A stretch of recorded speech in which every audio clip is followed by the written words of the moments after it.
We've come to see that they were not what we thought they were. And so because of it, Daddy actually fell ill. We almost lost him. Mommy broke down because of the trust they had reposed so much in them. So it's made the journey really, really difficult and heart-wrenching for them, because these were people Herbert drew really close to and Drew brought home as his friends. So that's the journey we've been on. It's been difficult. And if you've watched over time and watched maybe, you heard yesterday, they came here to the village with no due respect to the family. They didn't even as much as come to see the family. They wouldn't even let us into the gates. They muzzled my brother Emeka. They treated him very badly, threw him on the floor. The car almost ran over him 3 times. They tried to hit him with their car.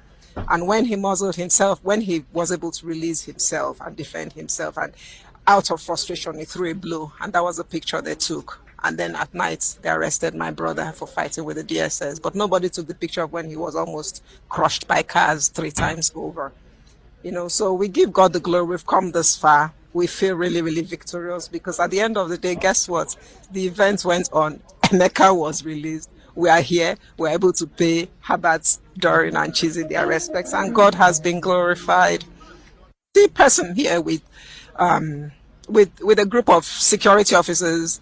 I hear Herbert's daughter was there, and Herbert Tochi, he brought Tochi, and Uche, with my cousin Herbert, brought along and took as his brother, supposedly to be the family face, in anything he did. But they came in with security officials, nothing less than 10 cars. Security of it. We came in here, there were masked armed men. And you begin to wonder if you actually came to drop rates and pay respect. Do you come with up to 10 armored vehicles, with security staff, with guns, to the family, and not even as much as go and pay the elderly people any form of respect?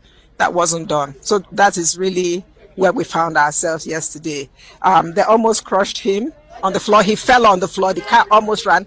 Somebody pulled him out, then he got out, and then he ran. They got him again, and he fell on the floor on top of the car. Somebody pulled him out, and then they muzzled him, and he tried to. Right, the last person that held him was when he hit the person out of frustration, and that was how he was said to be fighting with the DSS. It really has taken a toll on your mom. My mother used to call Herbert her Tony Blair. Herbert was her shining light. So it's been a particularly difficult time for her. This was a child that was most problematic when it came to health. So a mother has had a child that had problem with his health, his legs, all through growing up.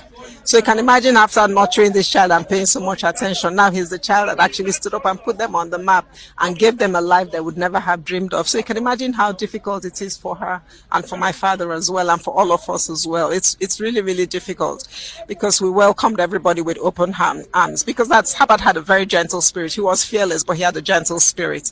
But then we have been let down like never before. It's a new life that we're living now.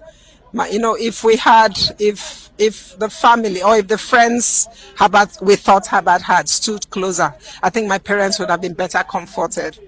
But they haven't been comforted, because even up to